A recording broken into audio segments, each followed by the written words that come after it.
Assalamualaikum warahmatullahi wabarakatuh. Untuk kali ini kita akan teruskan pembelajaran kita untuk subtopik bagi jadual berkala unsur iaitu kumpulan 1. Jadi kita akan pergi kepada pengenalan unsur kumpulan 1, sifat fizik dan juga kereaktifan kumpulan 1. Okey, sebelum tu apakah unsur yang terdapat dalam kumpulan 1? Okey, kat sini kita boleh nampak ya. Jadi unsur kumpulan 1 terdiri daripada hidrogen, litium, natrium, kalium, rubidium, cesium dan juga francium. Tapi untuk penerangan berkaitan dengan kumpulan 1, kita hanya fokus kepada yang ni sahaja, daripada litium sampai francium. Kenapa?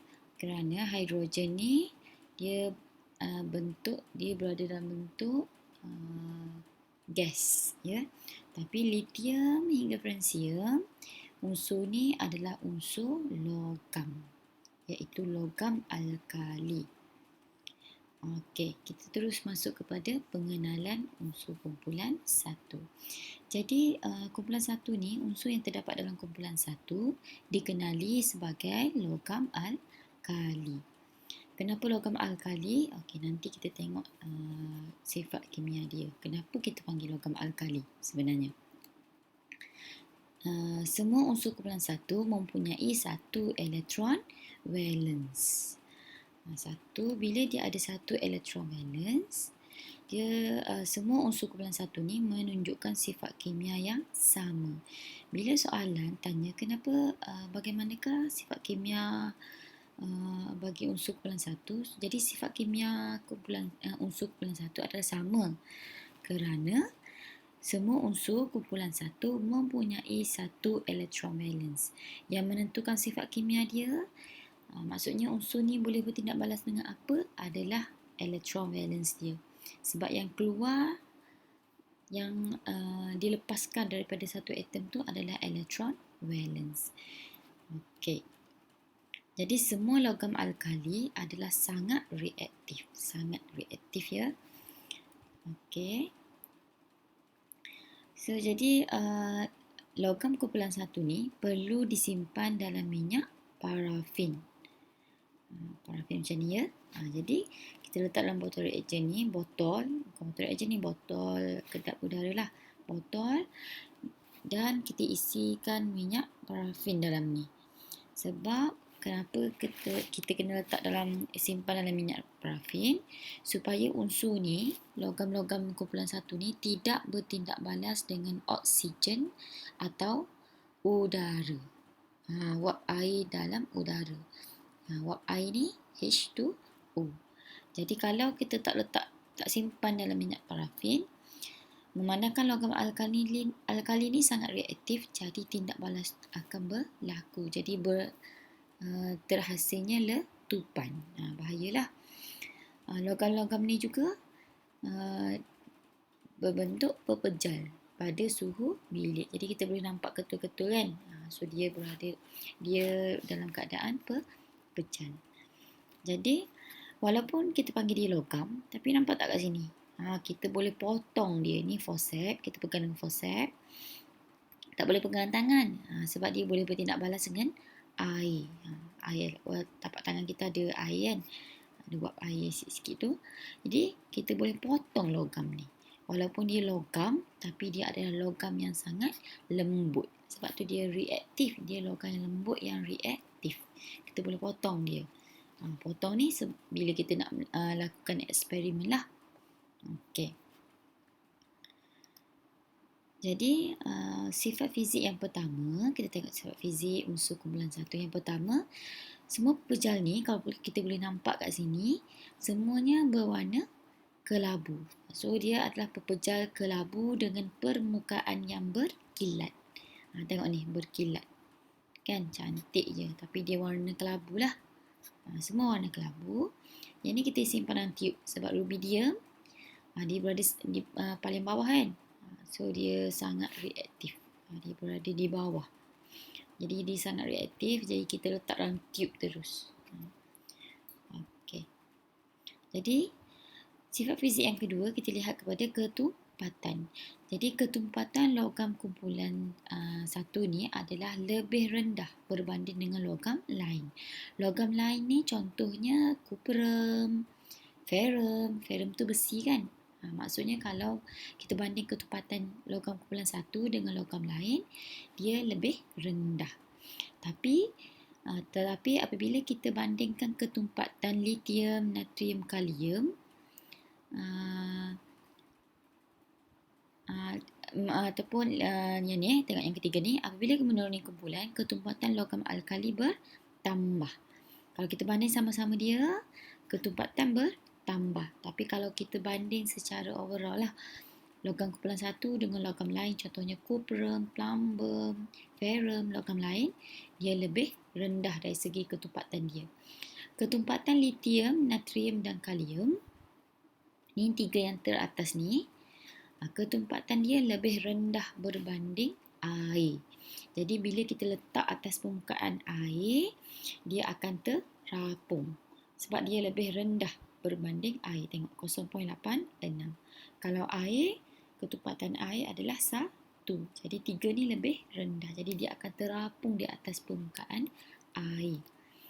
Okey, sifat fizik yang ketiga adalah takat didih dan lebur lebih rendah berbanding dengan logam lain. Okey. Kenapa? Yang tu kita banding dengan logam lain. Menuruni kumpulan juga. Menuruni kumpulan daripada litium sampai yang paling bawah tu, saiz atom bertambah. Jadi bila saiz atom bertambah, litium, natrium, kalium saiz atom semakin bertambah kan. Jadi bila saiz atom bertambah, ikatan logam semakin lemah. So kita tengok di sini ni. Ikatan logam nukleus dengan nukleus dengan elektron dalam ni dia ada tarikan lah elektron negatif. Nukleus tempat beradanya proton, right? Proton positif, elektron negatif. Jadi dia ada tarikan lah. So antara logam ni maksudnya atom dengan atom dia. Contohnya litium dengan litium. Litium kecil. So yang ni 2881. Yang ni kalium. Jadi kalium saiz dia besar. Bila besar, jarak dia jauh. Nukleus dengan elektron kat sini, nukleus dengan nukleus ni pun jauh. Jadi ikatan logam tu kita boleh cakap dia adalah semakin lemah. Jadi kekuatan ikatan logam tu berkurang. Bila berkurang, takat didih dan takat lebur apabila menuruni kumpulan semakin berkurang. Sebab tenaga yang diperlukan untuk mengatasi ikatan logam ni semasa peleburan atau pendidihan berkurang. So kalau takat didih, takat lebur unsur kumpulan satu, ingat ikatan logam. Bila ingat ikatan logam, ingat saiz atom. Bila menuruni kumpulan, saiz atom bertambah. Bila saiz atom bertambah, ikatan logam semakin lemah. Bila ikatan logam semakin lemah, tenaga yang diperlukan sedikit sahaja. Okey, jelas ya? Okey, seterusnya kita lihat pada susunan elektron dan saiz atom. So jadi kat sini kita boleh tengok dengan jelas. So susunan elektron litium 21, sampai referensium ada banyak kat sini kan. Jadi bila bilangan petala berisi elektron bertambah, automatik saiz atom akan bertambah. Jadi ni kita boleh tengok saiz atom bertambah. Kenapa perlu tahu yang saiz atom ni? Sebab kita nak tengok dari segi kereaktifan dia. Sebelum kita lihat kereaktifan, bagaimana unsur kumpulan satu, kereaktifan unsur kumpulan satu berubah, kita lihat dulu sifat kimia yang sama. So, kenapa sifat kimia yang sama? Sebab ni atom kan, belum jadi ion. Jadi semua unsur kumpulan satu, so atom kumpulan satu, litium, natrium, kalium, dia akan melepaskan satu elektron. Lepas kita letak belah sini dalam bersamaan ion ni. Jadi bila lepas satu, dia keluarkan satu elektron yang bercas negatif. Jadi dia akan jadi positif. Macam kita lah, kita keluarkan satu aura negatif daripada badan kita. So kita akan jadi positif. Jadi sifat kimia yang sama. Jadi maksudnya semua melepaskan satu elektron valence sebab unsur kumpulan 1 mempunyai satu elektron valence. Jadi untuk capai sios, untuk stabil, dalam atom ni dia tak stabil. Untuk stabil, dia kena lepaskan satu elektron valence membentuk ion yang bercas positif 1. Jadi bila kita ingat, bila sifat kimia yang sama, kerana mempunyai satu elektron valence yang sama. So dapat satu markah kalau soalan tanya macam tu. Okey, kita terus kepada ni yang paling penting kalau soalan unsur kumpulan 1 ni biasanya memang dia tanyalah ke reaktifan. Bagaimanakah reaktifan kumpulan 1 berubah, ataupun dia terus tanya lithium dengan natrium. Bagaimanakah kereaktifan natrium berbeza dengan lithium? Jadi kita lihat kat sini, cikgu dah letakkan gambar rajah saiz atom ya. Ini susunan elektron 21, 281, 2881. Jadi kereaktifan bertambah apabila menuruni kumpulan. Kenapa? Jadi yang pertama sekali, jadi atom logam kumpulan 1 perlu melepaskan satu elektron untuk mencapai sios ataupun set. Set bagi lithium.